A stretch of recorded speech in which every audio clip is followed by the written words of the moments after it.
يا حامل القرآن قد خصك الرحمن نحمده ونصلي على رسوله الكريم اما بعد فاعوذ بالله من الشيطان الرجيم بسم الله الرحمن الرحيم رب اشرح لي صدري ويسر لي امري واحلل عقدة من لساني يفقهوا قولي وَلَا تَقْتُلُوا أَوْلَادَكُمْ مِنْ إِمْلَاقٍ، اور اپنی اولاد کو بھوک کے ڈر سے قتل نہ کرو۔ املاق کا لفظ میم لام قاف سے ہے، مفلس اور تنگ دست ہونا۔ نبی صلی اللہ علیہ وسلم سے ابن مسعود نے پوچھا، شرک کے بعد سب سے بڑا گناہ کیا ہے؟ آپ نے فرمایا کہ تو اپنی اولاد کو قتل کرے، اس خوف سے کہ تیرے ساتھ رزق میں شریک ہوگی۔ سورۃ الانعام کی آیت نمبر 140 میں بھی آپ پڑھ چکے ہیں کہ اللہ سبحانہ وتعالیٰ نے ان لوگوں کو نقصان میں بتایا جنہوں نے لا علمی میں بھی اپنی اولاد کو قتل کیا۔ قد خسر الذین قتلوا اولادہم سفہا بغیر علم۔ تو اس معاملے میں اگر کوئی شخص جہالت کا شکار ہے تو بھی اس کی جہالت کو دور کرنا چاہیے۔ یہ میسج اور یہ پیغام ان باتوں میں سے ہے جس کو ہمیں خوب عام کرنا چاہیے، لیکن افسوس یہ کہ دور جاہلیت میں تو لوگ جب بیٹیوں کو قتل کرتے تھے تو ان کو بہت برا بھلا کہا جاتا، اور آج ہم ان کو جاہل اور بدو عرب کہتے ہیں۔ پھر اسی طرح کسی اور قدیم معاشرے میں ایسا کیا جاتا تو ہم کہتے وہ لا علم لوگ تھے۔ لیکن افسوس اس وقت ہوتا ہے جب آج کے پڑھے لکھے جدید سو کالڈ مہذب معاشرے میں لوگ اپنی اولاد کو قتل کرتے ہیں اور بہت خوبصورت نام دے کر قتل کرتے ہیں، اور اس قتل میں اسباب کم و بیش وہی ہیں جو پرانے زمانے میں تھے۔ مثلا دور جاہلیت میں لوگ آر کی وجہ سے بیٹیوں کو پسند نہیں کرتے تھے۔ آج بھی آپ دیکھیں کہ بہت سے لوگ اس بات میں آر محسوس کرتے ہیں کہ ان کے ہاں بیٹی پیدا ہو۔ بعض خواتین کو طلاق تک دے دی جاتی ہے اگر وہ صرف بیٹیاں پیدا کرتی ہو۔ اسی طرح قتل کا ایک بہت بڑا سبب جو ہمارے ہاں پایا جاتا ہے وہ یہ ہے کہ ہم اولاد کو کھلائیں گے کہاں سے، ہم افورڈ نہیں کر سکتے۔ مسلمان عورتوں کی اکثریت کے منہ پر یہ لفظ پایا جاتا ہے کہ اتنے بچے ہم افورڈ نہیں کر سکتے۔ کبھی آپ غور کریں تو اس بات کا مطلب کیا ہے؟ اس جملے کو ذرا آپ ایکسپلین تو کریں کہ ہم افورڈ نہیں کر سکتے، گویا رازق آپ ہیں۔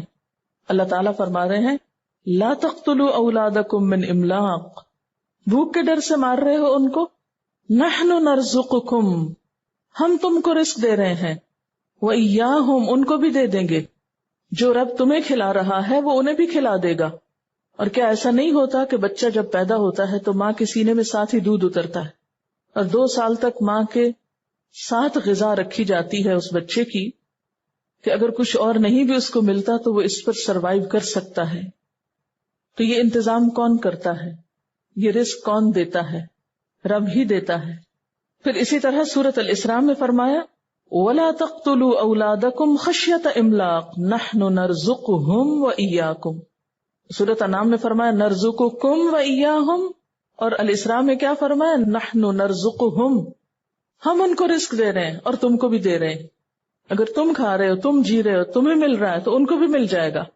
اور شیطان نے مشرکین کے لیے ان کے اس عمل کو بہت خوبصورت بنا دیا تھا۔ آج بھی یہ عمل خوبصورتی میں لپٹا ہوا ہے جس میں عموماً کوئی قباحت محسوس نہیں کی جاتی۔ دور جدید میں یہ سلسلہ کہاں سے شروع ہوا، کب شروع ہوا، اور اولاد کو قتل کرنے کی اور اولاد کو ختم کرنے کی مختلف صورتوں کی ابتدا کہاں سے ہوئی؟ تھوڑی سی اس کی تاریخ۔ برطانیہ کا ایک مشہور ماہر معاشیات مالتھس 1766 سے 1834 تک، اس نے 1798 میں ایک کتاب لکھی جس کا نام تھا اصول آبادی، آبادی کا اصول۔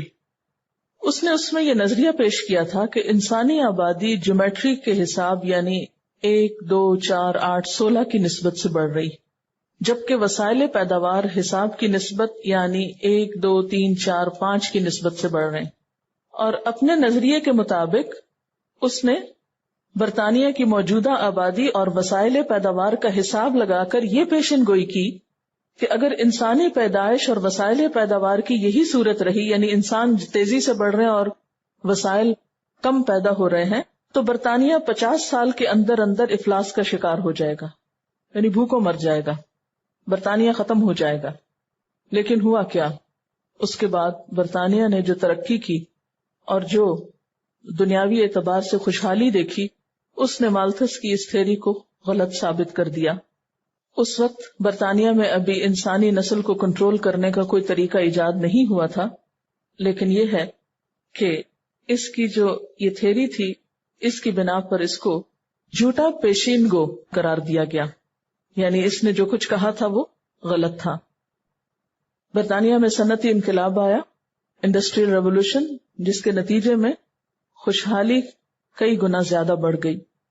مثلاً پاکستان ہی کو آپ دیکھیے، جب پاکستان بنا تھا تو اس کی آبادی کتنی تھی؟ 5-6 کروڑ کے درمیان تھی۔ آج 55 سال کے بعد اس کی آبادی 2 گنا سے بھی زیادہ بڑھ گئی، یعنی 13-14 کروڑ تک ہو چکی ہے۔ اور اگر ایوریج شخص کو دیکھا جائے اس وقت کے اور آج کے، تو آپ دیکھیں گے کہ وسائل پیداوار انسانوں کی رفتار کے ساتھ ساتھ ہی بڑے ہیں، اور خوشحالی اس وقت سے کچھ کم نہیں، اس سے زیادہ ہی ہے۔ یہ الگ بات ہے کہ ہمارے ہاں وسائل کی تقسیم درست نہیں۔ جتنی فوڈ ہم ضائع کرتے ہیں، ایک ایوریج گھر میں کتنا کھانا ضائع ہوتا ہے۔ خواتین اپنی سستی اور غفلت کی وجہ سے دودھ ابال پھینکتی ہیں، کھانا جلا پھینکتی ہیں، آٹا گراتی ہیں، اور پکے ہوئے کھانے کو صحیح طور پہ سٹور نہیں کر سکتی، پھل اور سبزیاں گھر میں لا کے گلا سڑا کے بن میں پھینکتی ہیں، اور اسی طرح صحیح طور پر ان وسائل کو استعمال نہ کرنے کی وجہ سے ہر گھر میں جو فوڈ ویسٹ ہوتا ہے، اسی کو اگر آپ صحیح طور پر انسانوں کو فیڈ کرنے کے لیے استعمال کریں تو کوئی بھوکا نہ بچے۔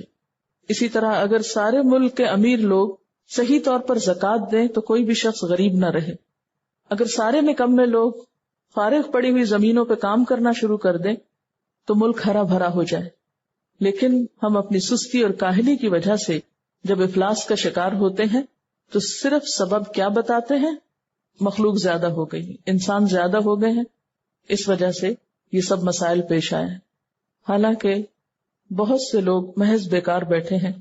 بہرحال یہاں اس وجہ کو کنڈیم کیا جا رہا ہے جس کی وجہ سے آج ہم بچوں کو اپنا دشمن سمجھتے ہیں، یا رزق میں شریک سمجھتے ہیں، یا یہ سمجھتے ہیں کہ ان کے رازق ہم ہیں۔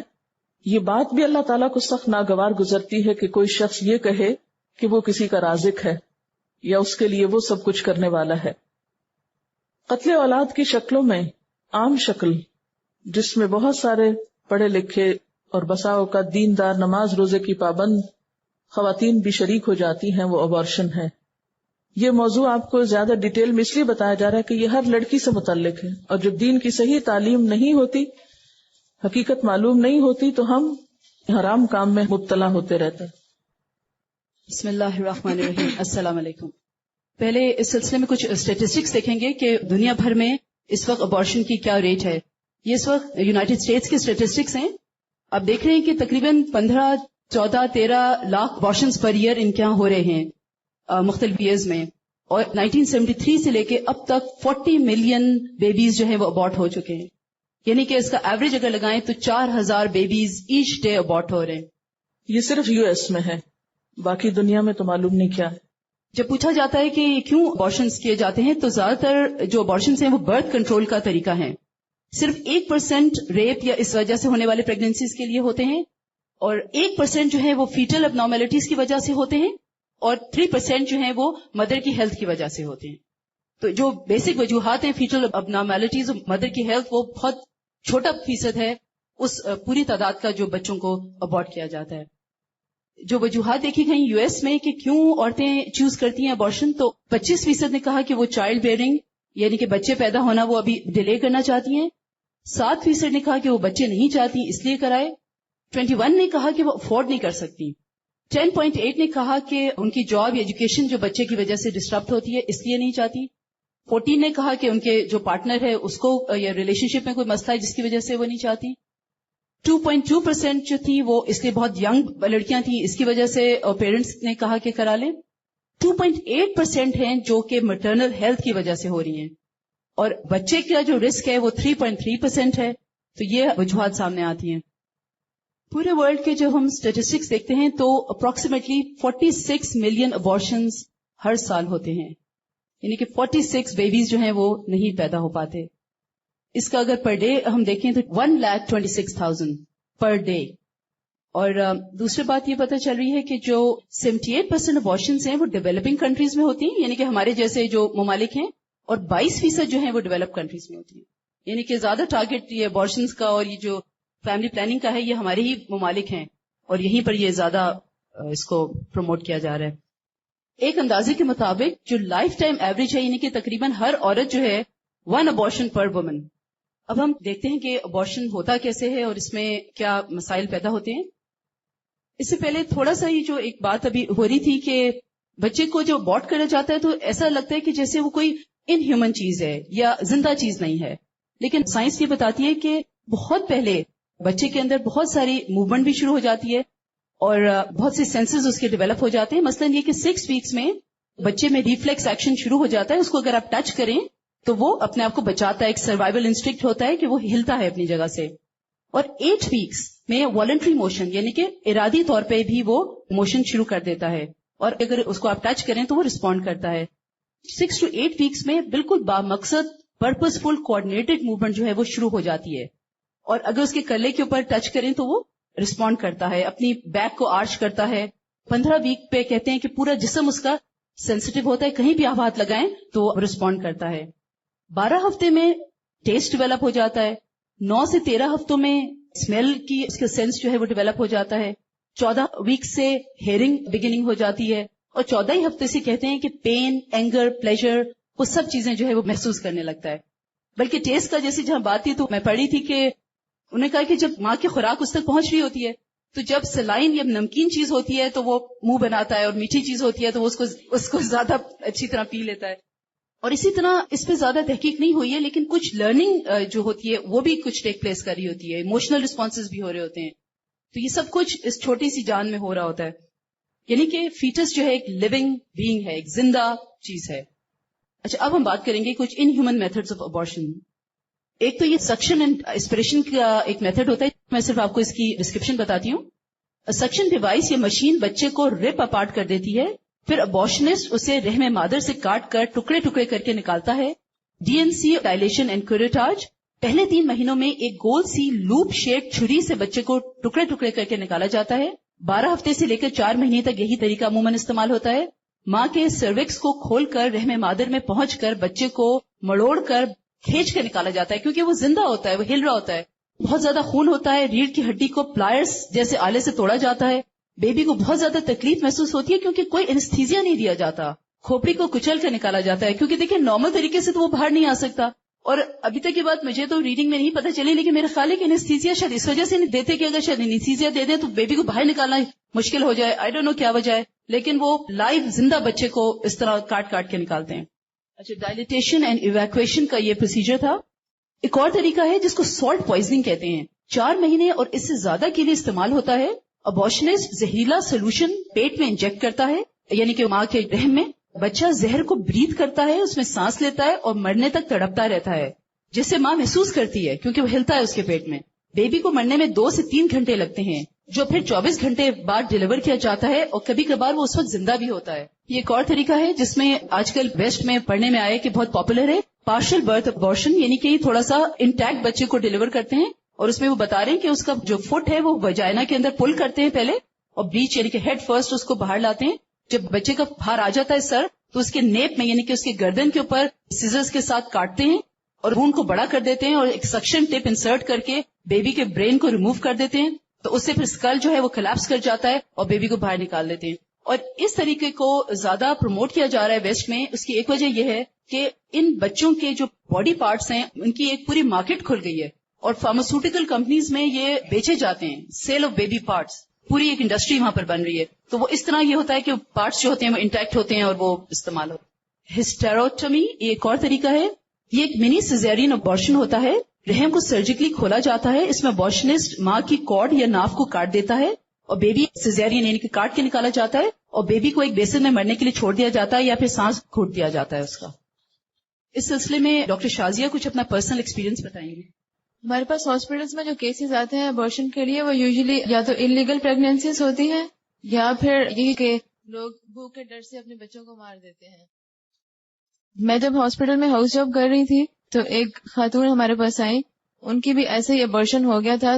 ابھی جو انہوں نے پروسیجر بتایا ڈائلیٹیشن اینڈ کیوراٹاج, نارملی جب ایک خاتون ڈیلیور ہوتی ہے تو اس کی برتھ کینال خود بخود اوپن ہو جاتی ہے, لیکن اس میتھڈ میں ہم برتھ کینال کو خود اوپن کرتے ہیں.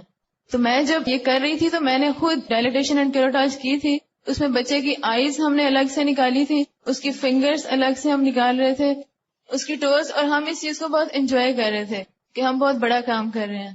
کہتے ہیں کہ ڈاکٹرز کے دل سخت ہو جاتے ہیں, تو شاید یہی ہمارے ساتھ بھی ہوا تھا کہ ہم لوگ بہت خوش ہو رہے تھے کہ ہم اس کے سارے باڈی پارٹس الگ الگ سے نکال رہے ہیں. تو یہ اتنا زیادہ پینفل ہوتا ہے مدر کے لیے, وہ تو ہمیں نظر آ رہا ہوتا ہے, لیکن بیبی کے لیے بھی اتنا ہی پینفل ہوتا ہے. لیکن بیبی کی فیلنگز ہم محسوس نہیں کر سکتے کیونکہ ہمیں بیبی نظر نہیں آ رہا ہوتا ہے. تو میں سوچ رہی تھی کہ جب لوگ اس کے لیے ہاسپٹل آتے ہیں کہ اپنے بچوں کو صرف بھوک کے ڈر سے کہ ہمارے بچے بہت زیادہ ہیں, ہم کیسے ان کو پالیں گے, ہم ان کو ابورٹ کرا دیتے ہیں. تو اللہ تعالیٰ نے جب خود ہمیں بتا دیا ہے کہ اللہ تعالیٰ ہمیں رزق دیتے ہیں, تو پھر ہم ایسا کیوں کرتے ہیں؟ اب جب کوئی ایسی بات کرتا ہے یا اس طرح کا سوچتا ہے تو میں ہمیشہ ایک آیت پڑھتی ہوں, وَتَوَكَّلْ عَلَى اللَّهِ وَكَفَى بِاللَّهِ وَكِيلًا. تو اس کے بعد پھر ہمیں کس چیز کا ڈر رہ جاتا ہے؟ ماں کی ہیلتھ میں ابارشن کے کیا نیگیٹو اثرات ہوتے ہیں؟ اس میں یہ ہے کہ مٹرنل مورٹیلٹی یعنی کہ ماؤں میں اموات کا ریٹ 1979 سے 1986 تک 1,00,000 ڈیلیوریز میں 9.1% ہے.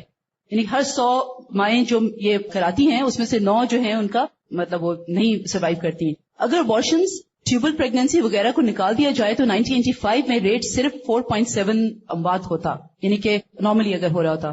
اس کے علاوہ جو پرابلمز ہوتی ہیں اگر کوئی ابارشن کرائے, اس میں انفیکشنز ہیں. رحم مادر اور ٹیوبز میں انفیکشن عموماً مستقل نقصان کا باعث بنتا ہے. فیلوپین ٹیوب ایک نازک باریک ٹیوب ہوتی ہے, انفیکشن کی وجہ سے یہ ٹیوب بند ہو سکتی ہے. اس سے پیلوک انفلمیٹری ڈیزیز ہوتا ہے. علاج کے باوجود یہ انفرٹیلٹی یا بانجھ پن کا باعث بنتا ہے. ایک یونیورسٹی کے ہسپتال میں 4 سالہ تجربے کے دوران 27% کیسز میں ابارشن کے بعد انفیکشن کی وجہ سے پیچیدگیاں پیدا ہوئیں. ہیموریج یعنی کہ خون کا بہت زیادہ بہہ جانا, جو عورتیں ابارشن کراتی ہیں کئی میں بہت زیادہ خون ضائع ہونے کی وجہ سے انہیں بلڈ ٹرانسفیوژن کی ضرورت پڑتی ہے. ان میں سے 10% کو ٹرانسفیوژن کے ذریعے وائرل ہیپاٹائٹس اور 2% کو ایڈز جیسی مہلک بیماریاں لاحق ہو جاتی ہیں. اس کے علاوہ یوٹرس بھی رپچر ہو جاتا ہے, یعنی کہ پھٹ جاتا ہے. اس سے بے انتہا بلیڈنگ ہوتی ہے جس کی وجہ سے ماں کی موت کا خطرہ ہوتا ہے. رپچر ہو جانے سے آئندہ حمل کے امکانات بھی متاثر ہوتے ہیں. امنیوٹک فلوئڈ ایمبولزم یہ ماؤں کی اموات کا ایک اہم سبب بنتا ہے. 80% مورٹیلٹی ریٹ اسی کی وجہ سے ہے. اس کا علاج غیر مؤثر ہے کیونکہ موت اچانک واقع ہوتی ہے. چونکہ سرجیکل ابارشن ایک اب نارمل طریقہ ہے جس میں پلیسنٹا جو کہ رحم کے اندر تک جڑ پکڑ چکا ہوتا ہے, جب اسے کاٹ کر الگ کر دیا جاتا ہے تو بیبی کے ارد گرد جو فلوئڈ یا پانی ہوتا ہے یا پھر ٹیشوز اور بلڈ کلوٹس ماں کے دوران خون میں شامل ہو جاتے ہیں اور پھیپڑوں میں جا کر اچانک موت کا باعث بنتے ہیں. اسی طرح breast cancer institute Farid Hutchinson cancer research centre کے مطابق انڈیوسڈ ابارشن کرانے والی عورتوں میں چھاتی کے کینسر کا خطرہ باقی عورتوں کے مقابلے میں 50% زیادہ ہو جاتا ہے, اور یہ خطرہ 18 سال سے کم عمر اور 29 سال سے زیادہ عمر کی عورتوں میں دگنا ہو جاتا ہے. اس کا وجہ یہ ہے کہ ایک تو سرجیکل پروسیجر جو کیا جاتا ہے, پھر دوسری یہ کہ عورت کے اندر ارلی پریگننسی میں ہارمونز جو بلڈ میں آ جاتے ہیں وہ ایک دم سے ابرپٹلی ان کو روک دیا جاتا ہے. اس سے جو کمپلیکیشنز ہوتی ہیں اس میں سے ایک بریسٹ کینسر بھی ہے.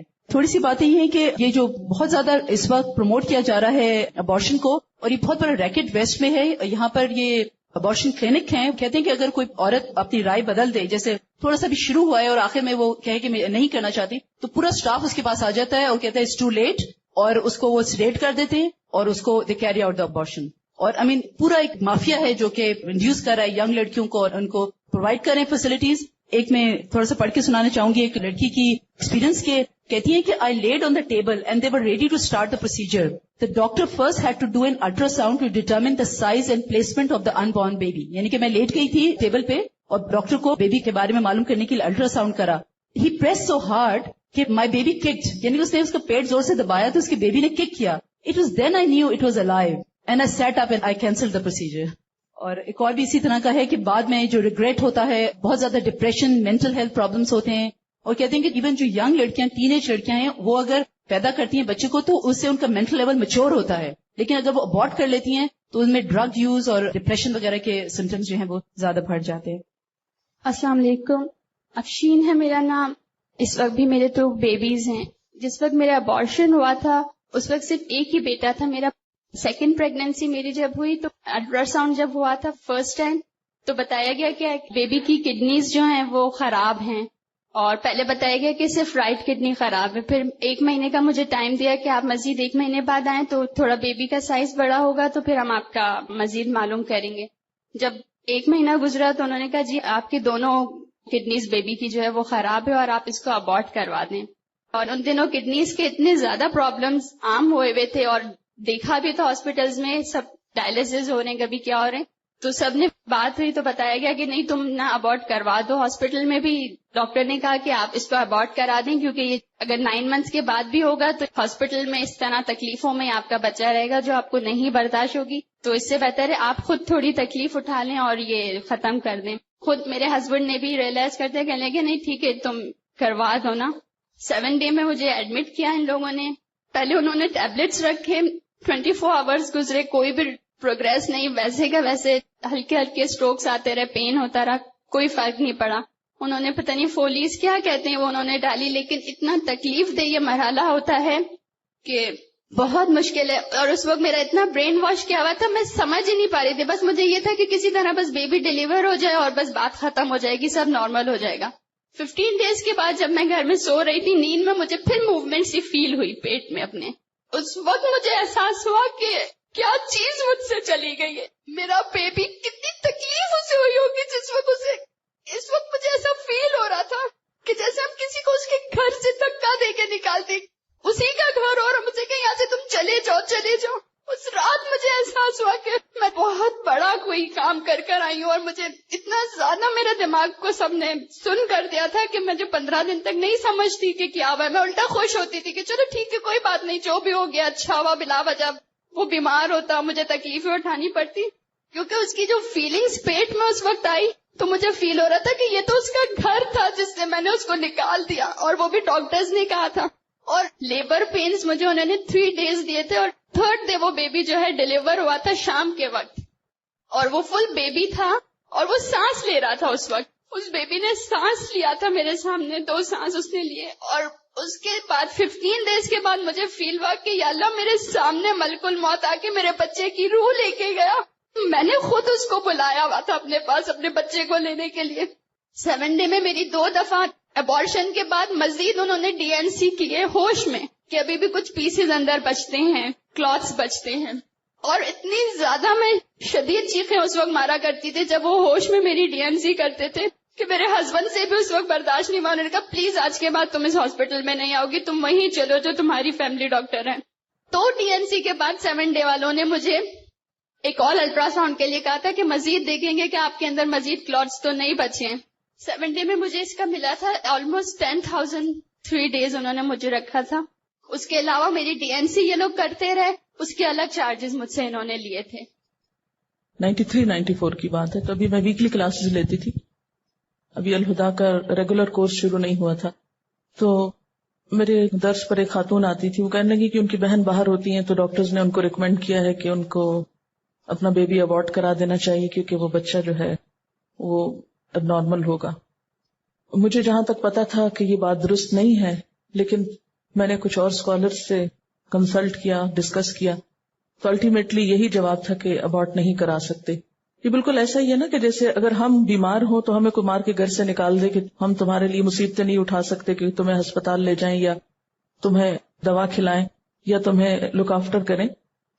آپ اپنے آپ کو رکھ کے دیکھیں کہ اگر آپ بیمار ہوں اور آپ کے ساتھ یہ سلوک ہو کہ آپ کو مارنے پہ لوگ تل جائیں, تو بہرحال جو درست بات تھی میں نے وہی بتائی ان کو کہ کم از کم میرے علم اور جتنا میں نے اور علماء سے پوچھا ہے اس کے مطابق آپ ابورٹ نہیں کرا سکتی. اس پر انہوں نے ان کو واپس ٹیلی فون کیا اور انہوں نے کہا کہ ٹھیک ہے ہم پھر دعا ہی کرتے ہیں. اس کے بعد انہوں نے دن رات دعا کرنا شروع کی. کہتی کہ جب بیبی ڈیلیور ہونے کا ٹائم تھا اور میں اتنی خوفزدہ تھی کہ اب معلوم نہیں کیا چیز میرے پاس لے کر آتے. کہتے ہیں ان دعاؤں کی وجہ سے آپ یقین کریں کہ جب وہ بچہ پیدا ہو کے میرے پاس لایا گیا تو وہ سب بچوں سے زیادہ خوبصورت اور صحت مند تھا. اس کے بعد وہ جب بچہ کچھ بڑا ہوا تو پھر وہ پاکستان آئی اپنے رشتے داروں سے ملنے کے لیے، تو اتفاق سے وہی میری ویکلی کلاس کا پھر درس تھا. وہ کہنے لگی کہ آپ کو یاد ہوگا میں نے آپ سے ایک مسئلہ پوچھا تھا اور آپ نے یہ جواب دیا تھا، تو وہ بچہ میں ساتھ لائی ہوئی ہوں، تو میں چاہتی ہوں کہ آپ سب کلاس کو وہ بچہ دکھائیں. اور وہ ہنستا کھیلتا اتنا چلتا بچہ چھوٹا سا، اتنا صحت مند اور خوبصورت، کوئی بھی اب نارملٹی نہیں تھی. بات یہ ہے کہ ہم یہ نہیں کہتے کہ ڈاکٹرز کو نہیں پتا چلتا، اب نارملٹی ہو بھی سکتی ہے، تکلیف بھی ہو سکتی ہے، بیمار بھی ہو سکتا ہے بچہ، لیکن اللہ کی ذات پہ ہمارا بھروسہ اور اعتماد کیوں ختم ہو جاتا ہے؟ کیا ہم دعا نہیں کر سکتے؟ کیا ہم دوا نہیں کر سکتے؟ اور اگر کسی کو جانا ہے تو عام مار کے کیوں بھیجتے ہیں؟ اگر اس کی زندگی نہیں تو وہ اللہ تعالیٰ خود ہی اس کو لے جائے گا. کئی بچے ایسے ہوتے ہیں کہ پیدا ہونے سے پہلے مر جاتے ہیں، کئی پیدا ہوتے ہی فوت ہو جاتے ہیں، کئی تھوڑی سی آزمائش آنے کے بعد کچھ ہی مہینوں دنوں میں ختم ہو جاتے ہیں. یہ تو اللہ تعالیٰ کا اپنا ایک نظام ہے.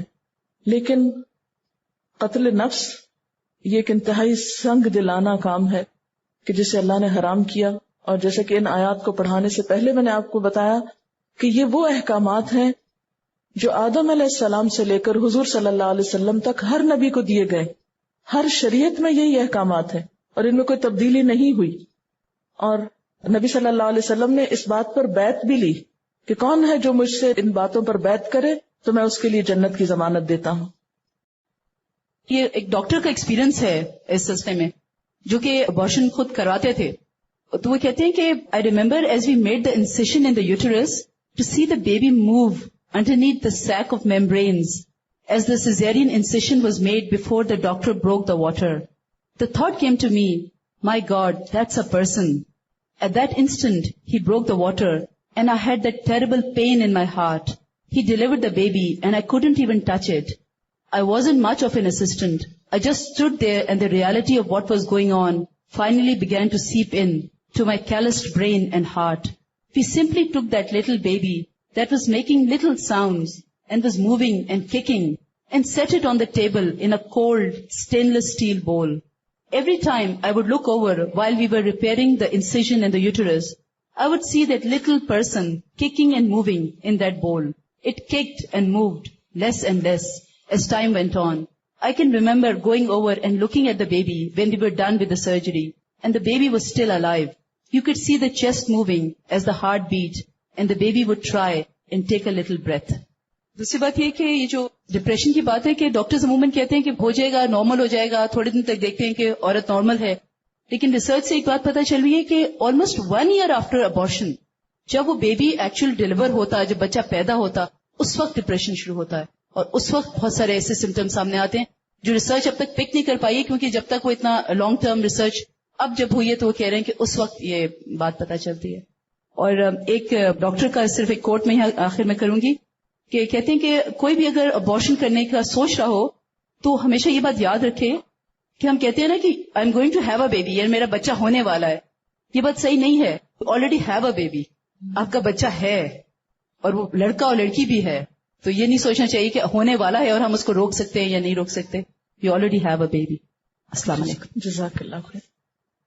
وَلَا تَقْتُلُوا أَوْلَادَكُمْ مِنْ إِمْلَاقٍ، کہ انہیں بھوک کے ڈر سے، تنگ دستی کے ڈر سے، مفلسی کے ڈر سے قتل مت کرو. خواہ یہ قتل پیدا ہونے سے پہلے ہو یا پیدا ہونے کے بعد. نحن نرزقکم وإیاہم، ہم رزق دیتے ہیں تم کو اور ان کو بھی. ان کے رازق ہم ہیں، تم نہیں ہو. وآخر دعوانا ان الحمد للہ رب العالمین. سبحانک اللہم وبحمدک نشہد ان لا الہ الا انت نستغفرک ونتوب الیک. السلام علیکم ورحمۃ اللہ وبرکاتہ.